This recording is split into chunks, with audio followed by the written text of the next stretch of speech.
Last week I made this router table stand and I think it came out awesome, except I had an issue with the dust collection. So this week I'm going to try to fix that.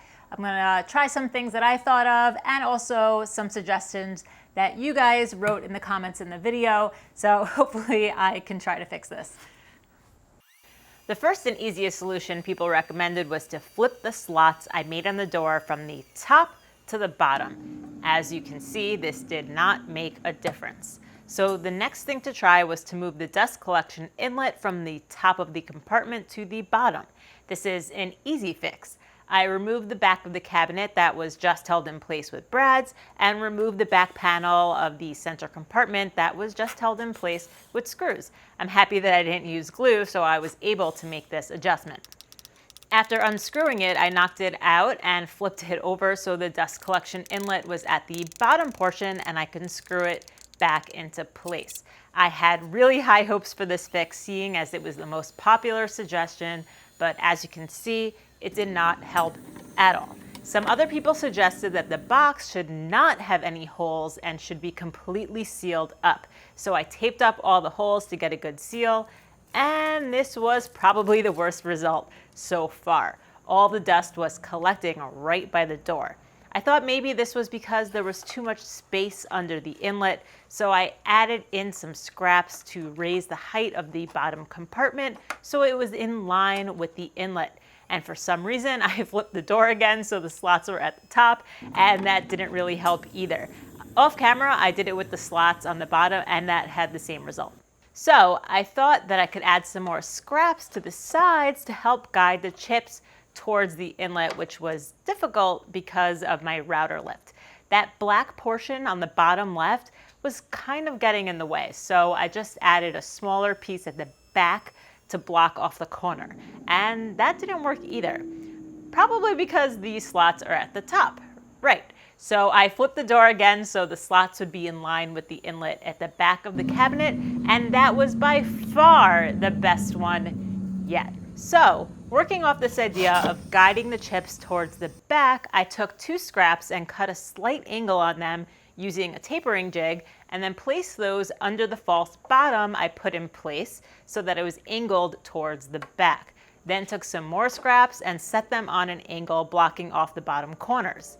The problem again being the router lift getting in the way at the bottom left. That angled side was not able to reach the hole in the back, and I made the right one to match the left one for symmetry purposes, and it wasn't working because that angled piece is not close enough to the inlet. I tried one more time to seal off all the holes just to see what sort of difference that would make, and this was really bad.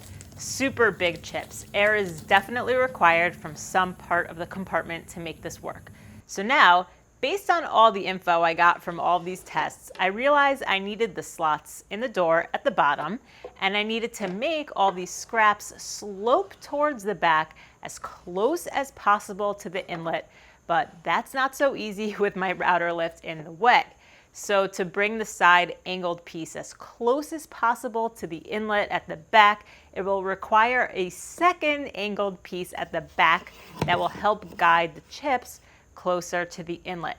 To get this angle on this piece, I just took a few test cuts until it looked like it was sitting correctly.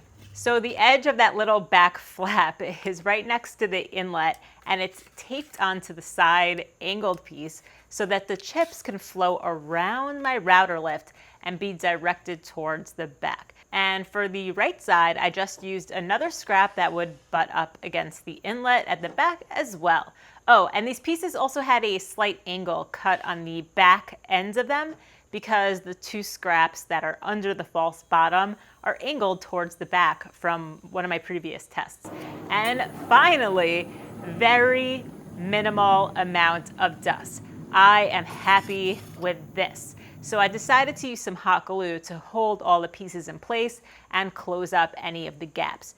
You can see better here without my router in place how the two pieces on the left work. The edge of the smaller piece on the back is right next to the inlet, and that will wrap around my router lift, which I love, but definitely caused issues with figuring this out. And it's not symmetrical, but I guess I'll just have to live with that. Now that it's glued in place, I'll test it one last time.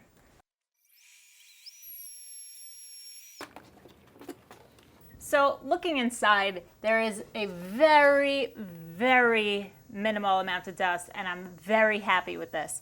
If I didn't have this router lift in place, I would be able to get this other side piece over here to match this one, and I think that that would completely solve the problem. But because I have this router lift in the way here, I have to put this on a different angle and push off to the side than this one, and I'm okay with this now. Maybe it would have been better for me to have made the dust collection from the bottom, like underneath, so it was all getting sucked up from the bottom. But I really wanted this storage on the bottom here. And yeah, I'm happy with this now. It's okay. I see like there's a little bit of buildup right in the front over here, and that's probably because this part of my lift is blocking the dust from going in here. I also have a clump of glue that's right over there. I might chisel that away. And I used hot glue because I didn't want this to be permanent. I just wanted to have this for now, and if this doesn't work, then I could switch it out and change it out.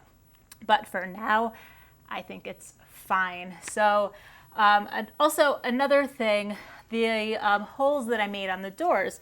So you see now there's extra holes on the bottom here. Probably would have made fewer holes, and I probably would have brought this whole middle compartment up to begin with and not have so much space here. But when I was building this and designing this, I wanted to leave room for my router lift and space for me to fix anything if I needed to and get my hand in there. So that's why I left that room on the bottom there. So those are just things to note if you're making a router table stand like this. What else? I guess I've also seen some people put the extra holes for the air in the back of the cabinet. I don't know how much better that would work than having it in the front, but that is definitely something to consider. Maybe I should have drilled some holes in the back, and that's where the extra air could have came in from. Honestly, not sure, but this is working for now, and I'm happy with this. So thank you guys so much for watching. I'm really happy that I fixed it. Thank you guys for your suggestions in the previous video. It took longer than I thought to fix it. I really thought just flipping the door or lowering it down on the back was going to fix it. I did not think I was going to need to add these, but these definitely made a difference. So thank you guys so much for watching, and I'll see you on the next one.